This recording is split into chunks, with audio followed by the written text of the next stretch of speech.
Hi అండి, నమస్తే. Welcome to my channel. This is Ravi Chepur.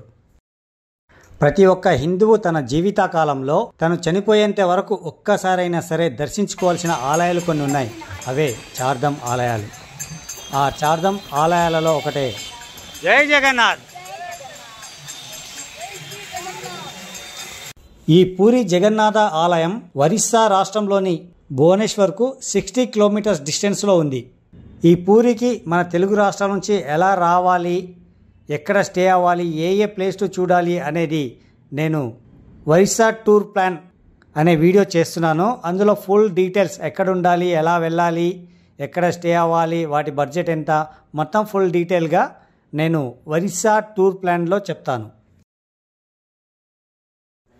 ఈ ఒరిస్సా టూర్ ప్లాన్లో మొత్తం 4 వీడియోలు వస్తాయి. ఒకటి Puri Jagannath temple, Puri sun temple in Konark సూర్యదేవర ఆలయం, Lingaraja temple and Mukteshwara temple, Shanti Stupa in Bhubaneswar and Orissa tour plan. This is my Madhu. Please like, comment, share and subscribe this YouTube channel and bell button ఒకటి మాత్రం మర్చిపోకండి. Good luck. ఓకే గైస్, ఇప్పుడు మన వీడియోలోకి వెళ్ళబోయే ముందు మీరు ఈ వీడియోకి ఒక చిన్న లైక్ కొట్టండి. ఇప్పుడు మార్నింగ్ 8 o'clock అవుతుంది. జగన్నాథ స్వామి దర్శనానికి వెళ్తున్నాం మేము. అక్కడికి వెళ్ళాక గుడిని చూపిస్తాను. ఆ గుడి యొక్క ప్రత్యేకత ఏంటి, ప్లస్ ఆ గుడికి హిస్టరీ అనేది చాలా ఉంది. అది ఏంటి అనేది మొత్తం మనం తెలుసుకుందాం. ఓకే గైస్, ఇప్పుడు మనము టెంపుల్ దగ్గరికి వచ్చామన్నమాట. మనం టెంపుల్ లోపలికి వెళ్ళాలంటే ఈ టెంపుల్కి మెయిన్గా 4 ఎంట్రన్స్లు ఉన్నాయి, 4 ముఖద్వారాలు ఉన్నాయన్నమాట. ఈ గుడికి ఉన్న 4 ఎంట్రన్స్లు, ఇది మెయిన్ ఎంట్రన్స్ అనమాట. దీన్ని సింగి అని పిలుస్తారు ఈ ముఖద్వారాన్ని. అయితే మనము ఈ టెంపుల్ లోపలి, ఈ ద్వారం గుండా మనం టెంపుల్ లోపలికి వెళ్తే కనుక ఒక అద్భుతం ఉంటుంది అనమాట. అదేంటంటే సముద్రం ఈ టెంపుల్ నుంచి దాదాపు ఒక 1.5 కిలోమీటర్ అలా ఉంటుంది.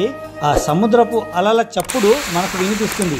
అదే మనము ఆ ద్వారం దాటి మళ్ళీ మనం బయటికి రాగానే ఆ సౌండ్ అనేది వినిపించదు. ఎంత విచిత్రమో కదా గాయస్. మన భారతదేశంలో సిబ్లింగ్స్ ఉన్న టెంపుల్ ఈ ఒక్క టెంపులే అనుకుంటున్నాను, జగన్నాథ స్వామి టెంపుల్.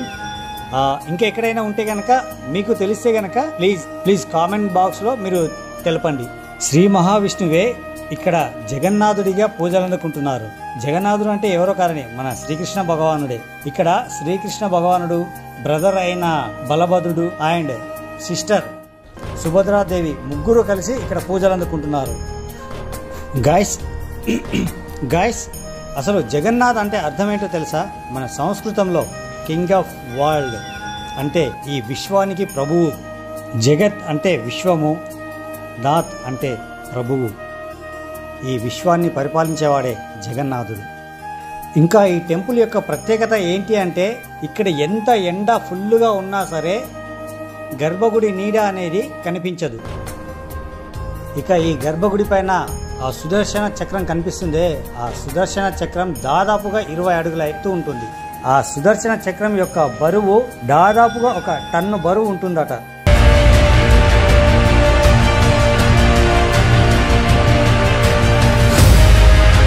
గైస్, ఇంకో విచిత్రం ఏంటంటే, ఈ సుదర్శన చక్రాన్ని పూరిలో ఏ దిక్కు నుండి అయినా కానీ, అంటే 360 డిగ్రీస్లో మనము ఎటువైపు చూసినా కూడా ఆ సుదర్శన చక్రం మన వైపే తిరిగి ఉన్నట్టుగా కనపడుతుంది.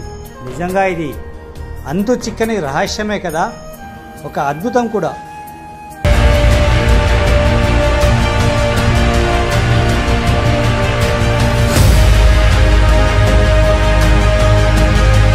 మనకు కనిపిస్తుందే ఆ జెండా గాలికి వ్యతిరేక దిశలో రెపరెపలాడుతుంది. గాలి ఒకవైపున వీస్తుంటే ఆ జెండా ఆ గాలికి అపోజిట్గా ఎగురుతూ ఉంటుంది. ఎంత వర్షం వచ్చినా, ఎంత తుఫాను గాలి ఉన్నా సరే, వర్షపు నీటిలో తడిచినా సరే ఆ జెండా అనేది రెపరెపలాడుతూనే ఉంటుంది. నిజంగానే it's miracle, it's wonderful.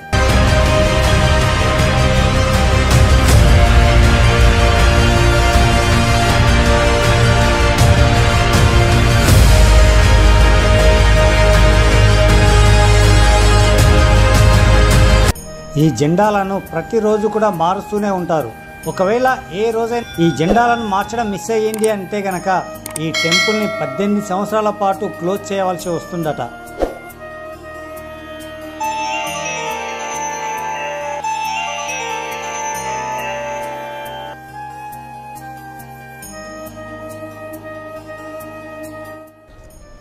Wow.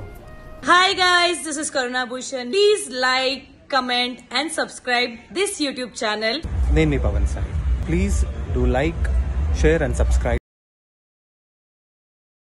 Okay guys, ఇప్పుడు మనము గుండిచ్చ ఆలయానికి వెళ్దాం. ఈ ఆలయం ఎక్కడ ఉంది అంటే జగన్నాథ టెంపుల్ నుంచి జస్ట్ మనకు ఒక 3 కిలోమీటర్ డిస్టెన్స్లోనే ఉంటుంది. ఈ గుండిచ్చ ఆలయం యొక్క ప్రత్యేకత ఏంటి అంటే పూరిలో ప్రతి సంవత్సరం స్వామివారికి జరిగే రథోత్సవంలో జగన్నాథ టెంపుల్లోని దేవతా విగ్రహాలను ఈ గుండిచ్చ ఆలయంలో పెడతారన్నమాట.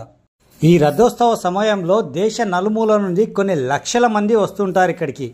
ఈ రోడ్ అంతా ఎలా ఉంటుందంటే ఇసుక వేసినా ఇసుక రాలనంతగా ఉంటుంది.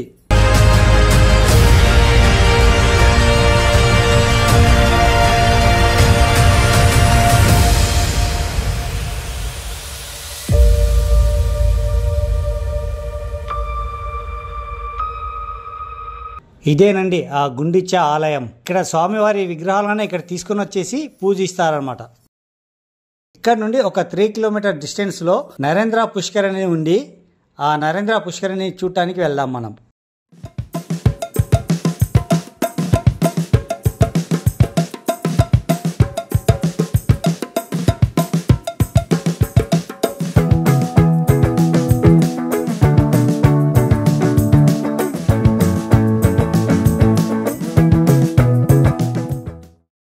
ఈ నరేంద్ర పుష్కరిణి అనేది చాలా చాలా పెద్దగా ఉంటుంది.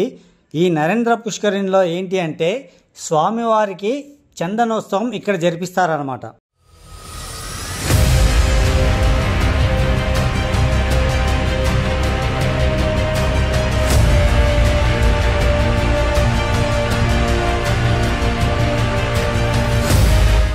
ఈ పుష్కరిణిలోనే మ్యూజికల్ వాటర్ ఫౌంట్ ఉంది అనమాట. అంటే ఇది మనకు నైట్ టైం మాత్రమే ఉంటుంది. ఇది లేజర్ షో ఉంటుంది అనమాట.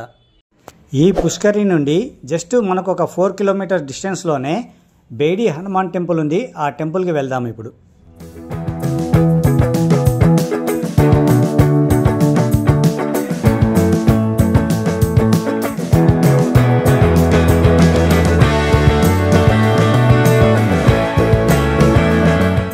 ఇక్కడ మనము ఎంట్రన్స్ టికెట్ తీసుకోవాలి. టికెట్ వచ్చేసి పర్ హెడ్ 5 రూపీస్ ఛార్జ్ చేస్తున్నారు. మనకు బేడి హనుమాన్ టెంపుల్ నుండి ఒక 3.5 కిలోమీటర్ డిస్టెన్స్లో శ్రీ గౌరీ విహార్ ఆశ్రమం అనే ఉంది. ఆ ఆశ్రమం చాలా చాలా బాగుంటుంది. ఇప్పుడు మనం అది చూడటానికి వెళ్దాం.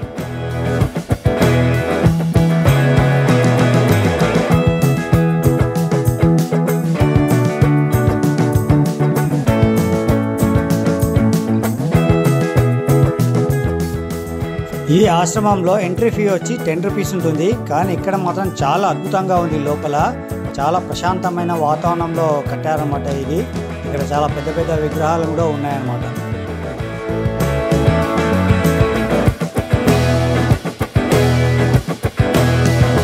మీరు పూరికి వస్తే కనుక ఈ ప్లేస్ని మాత్రం మీరు అస్సలు మిస్ అవ్వకండి.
ఇక్కడ మనం నైట్ షాపింగ్ కూడా చేసుకోవచ్చు. ఇక్కడ ఏవైనా సరే మనకు దొరుకుతాయి అన్నమాట. ఇక్కడ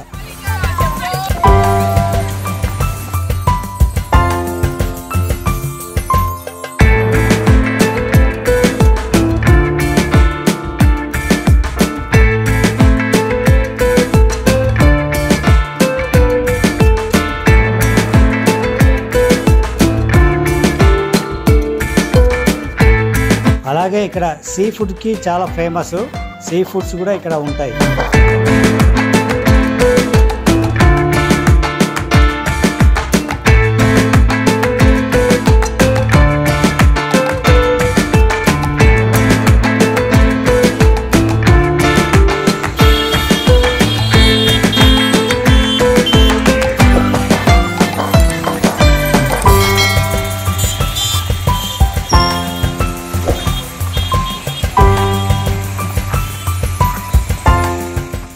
మీరు బీచ్ రోడ్ దగ్గరనే మనము స్టే చేయాలి అనుకుంటే కనుక ఇక్కడ కూడా రూమ్స్ అవన్నీ దొరుకుతాయి. హోటల్ రూమ్స్ అవన్నీ మనకు 800 నుంచి 3000 దాకా ఉన్నాయన్నమాట. ఇంకా మన కెపాసిటీని బట్టి మనం తీసుకోవచ్చు. మేము ఈ బీచ్లోనే 9 o'clock వరకు ఫుల్గా ఎంజాయ్ చేశాము. ఇప్పుడు మళ్ళీ మేము ఒకసారి దర్శనం చేసుకుందామని చెప్పేసి జగన్నాథ టెంపుల్కి వెళ్తున్నాము. నైట్ విజన్ కూడా ఎలా ఉంటుంది అనేది మన టెంపుల్ చూపిస్తాను.